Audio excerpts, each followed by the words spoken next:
In this module, we'll get started with the Phaser framework, and we'll build this game called Toddler's Farm Animal. It is a children's game for 1-2-year-olds. It's a clone of my nephew's favorite game, where you can switch between different animals, and if you touch one of the animals, you'll see an animation playing, and you'll also listen to a sound. You'll hear a sound of the animal. Now, this game, why is this game important?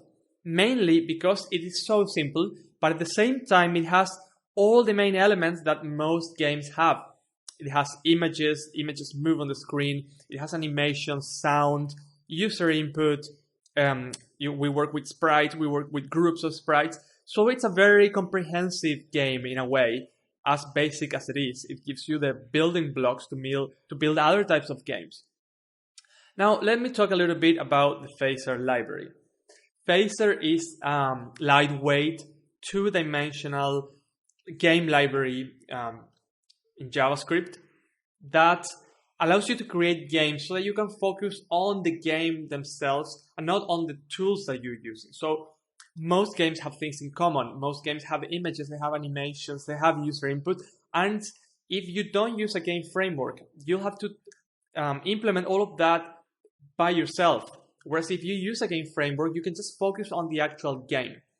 One really cool thing Phaser has is that it renders the game on WebGL, which is a browser implementation that allows you to use the graphic card, the GPU of your device, to render a game.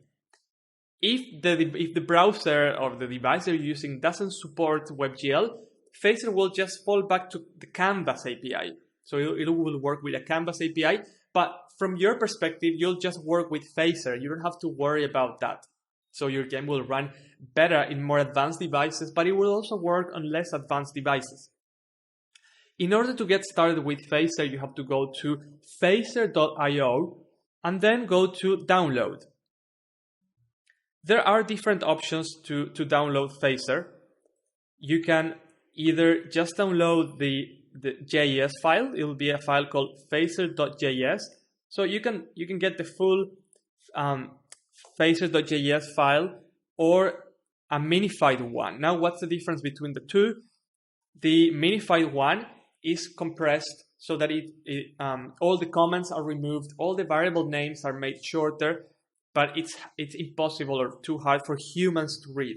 So when you are releasing your game in production, you should use the minified version, but when you're developing, it's okay if you use the non-minified versions so that you can easily debug your code. You can also just download a zip file that contains examples too, besides the JavaScript files. Or if you're if you know how to use GitHub, you can also clone their repository. In this course, we'll be using Phaser versions 2.x. There might be different versions because as we record the lessons, obviously the library also evolves. This is all cutting edge technology, evolves very quickly. Now, what will you need to run the Phaser examples or the examples of the course? You will need to install a local web server. And on the next video, I'm going to teach you how different options so that you can run the code of a Phaser game, so you can have different ways of running a local web server in your computer. See you in the next video.